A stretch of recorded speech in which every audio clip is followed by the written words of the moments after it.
Goku, Goku, Goku. Personnage mythique de l'œuvre d'Akira Toriyama, Dragon Ball. Héros au grand cœur, sauveur de la planète Terre et de l'univers 7 tout entier. Son Goku est un modèle de persévérance et de puissance. Et surtout, un personnage qui te fait bien comprendre que dans la vie, si tu ne te bouges pas le cul pour atteindre tes objectifs, tu n'arriveras à rien. C'est aussi un personnage qui n'hésite pas à se sacrifier pour autrui, comme il l'a fait à de nombreuses reprises pour sa planète d'adoption. Enfin bref, Goku, tu le sais, c'est un homme, un vrai, qui sait se montrer intransigeant quand il le faut, mais qui possède malgré tout plus de bonté et de bienveillance que n'importe qui d'entre nous. Pour faire simple, Goku est un modèle pour les anciennes et les nouvelles générations. Mais c'est aussi un bon gros con. Oh oui, il est con. Je te le répète, il est très con. Dans le genre champion de la connerie, Goku il est genre niveau God tier. C'est incroyable, j'ai jamais vu ça. Quoi, tu me crois pas? Ok, je vais donc te présenter 5 choix débiles qu'il a fait que ce dernier aurait pu éviter s'il était moins idiot. Bon, bien sûr qu'on soit d'accord. Ne fais pas le teubé ou la teubée, parce que je te connais et je te vois venir à des kilomètres. Bien sûr que la plupart des choix que je vais citer ont été utiles au scénario et à l'avancement de l'œuvre. Sans ces choix, Dragon Ball ne serait pas sans doute ce qu'il est aujourd'hui. Mais ici, dans ma critique, le but est de tout simplement réfléchir le plus terre à terre possible. En mode, si Goku avait fait ses choix dans la vraie vie. Ici, on ne va parler que de l'aspect pratique de ses choix. Donc ça sert à rien de venir faire le Jean-Étienne philosophe, Dragon Ball dans les commentaires, en disant « Oui, mais si Goku il avait pas fait ça, bah le scénar... » Ferme-la, tu ne nous apprends rien, garde ça pour toi. On n'est pas bête, on sait ce qu'on fait ici. Enfin bref, trêve de bavardage, vous avez compris là où je voulais en venir. Alors, c'est parti. Les poches remplies d'oseille, ah ouais. J'ai des comportements, bah ouais. Ah ouais. Ah ouais. Ah ouais. Comportement, bah ouais.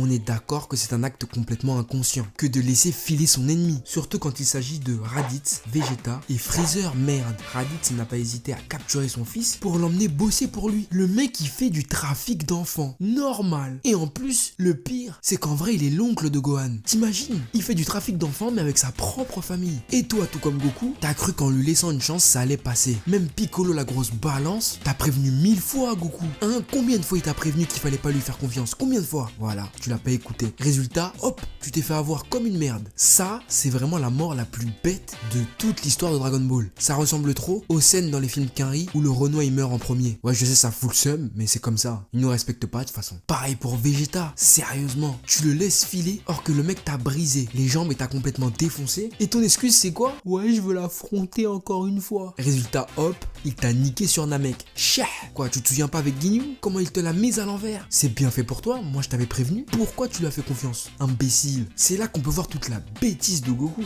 Et je te parle même pas de quand Freezer a éliminé Krillin. Genre à la fin, pour nous montrer qu'il faut savoir pardonner, t'as laissé une chance à Freezer pour qu'il puisse s'en aller. Mais non, Freezer il t'a couillé parce que t'es trop bête. C'est comme si là, il y a un gars qui tue ton frère. Tu vas le laisser vagabonder dans la street comme ça? Normal, en mode y'a rien. Moi c'est simple, Sorette, tu me connais. Le gars je le retrouve, il est mort. Tout simple, ah je me casse pas la tête. Enfin bref, ça c'était le premier. Histoire que tu captes bien que ton gars sur Goku là, il a vraiment besoin de voir un psychologue. Reproduire 3 fois la même erreur d'affilée, c'est que vraiment soit il est bête, soit il est jamais allé à l'école. Mais oui, c'est peut-être ça. Il est peut-être jamais allé à l'école. Mais oui, c'est ça en fait. Enfin bref, au suivant.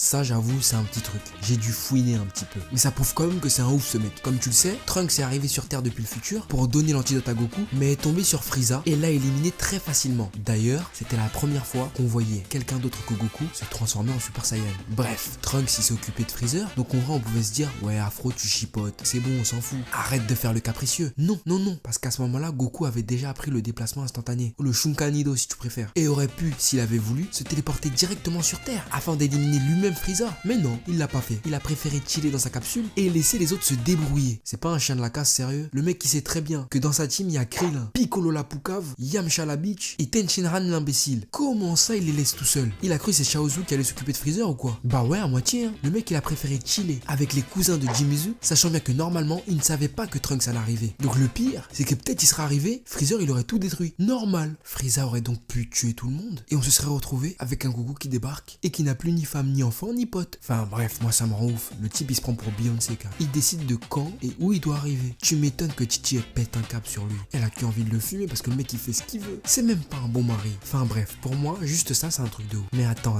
c'est pas fini. Alors là, on commence à rentrer dans le top 3. Mais pas n'importe quel top 3. Le top 3 de la bêtise ultime de Goku. Accroche-toi bien, tu vas kiffer. Goku, après son combat contre Cell, lors du Cell Game, décide d'envoyer Son Gohan se battre contre la création du Dr Gero. Or, celui-ci à l'époque n'a que 11 ans. Bon, jusque-là, tu dois pas être choqué. Mais attends. Déjà, t'as vu la taille de Cell ou pas? Regarde. J'ai dit regarde bien.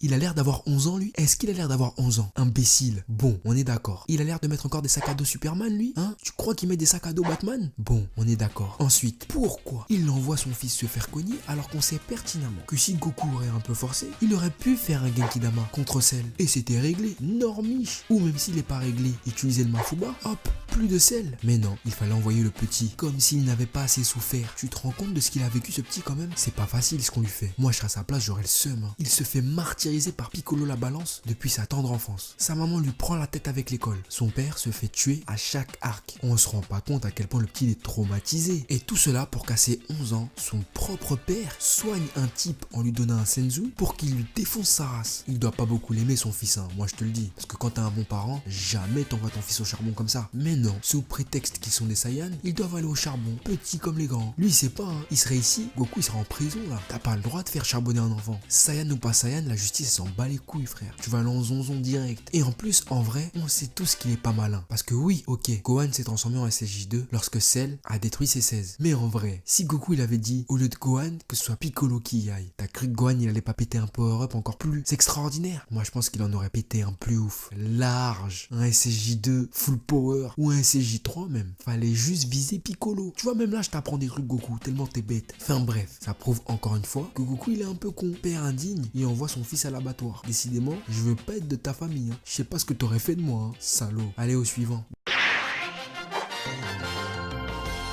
Ça aussi, c'est une des pires bêtises de Goku. Mais il est pas le seul là, il y a Vegeta avec lui. Eux deux là, si je pouvais leur mettre des baffes pour que leurs oreilles sifflent un peu, ça me ferait du bien. Alors qu'ils auraient pu refusionner face à Majin Buu pour recréer Végéto et éliminer ce dernier rapidement, ils ont pété les Potala par fierté. Rends-toi compte, s'il te plaît, rends-toi compte. Ils sont vraiment trop cons. Leur connerie est sans limite. Ils auraient pu décimer la menace Majin Buu en un clin d'œil. Mais non, c'était pas assez drôle pour eux. Pour Goku et Vegeta, faut qu'il y ait du piquant, faut que ce soit dur. Ils peuvent pas faire comme tout le monde, choisir la facilité parfois. Non, pour eux il faut parier toute la sécurité de tout un univers juste par caprice. C'est ça qu'ils aiment. Et ça, c'est pas super égoïste ça? C'est pas vraiment un caprice de star ça? Non, jamais. Ils étaient tous à deux doigts de crever à cause de ça, mais le plus étrange, c'est que quand il s'agit de bagarre, tout le monde est présent. Mais quand il s'agit de faire preuve d'un peu de bon sens, y a plus personne. On t'avait donné l'occasion de sauver la Terre gratuit. Et en plus maintenant avec Dragon Ball Super, on sait que la fusion entre deux personnes qui ne sont pas des Kaioshin dure seulement 1 heure. Vous niquez Majin Buu en 1 heure et vous êtes peps, tranquille. Mais non, vous ça vous a saoulé et vous voulez juste vous battre, vous foutre sur la gueule, vous faire niquer. Bah cher pour vous, hein. Voilà, bande d'inconscients, imbéciles, cancre là, sardine à l'huile. Enfin bref, ils m'ont énervé, alors on passe au dernier. Les idées incroyables de Goku. Et maintenant on passe au dernier choix qui est à la fois improbable ou complètement con, voire même suicidaire.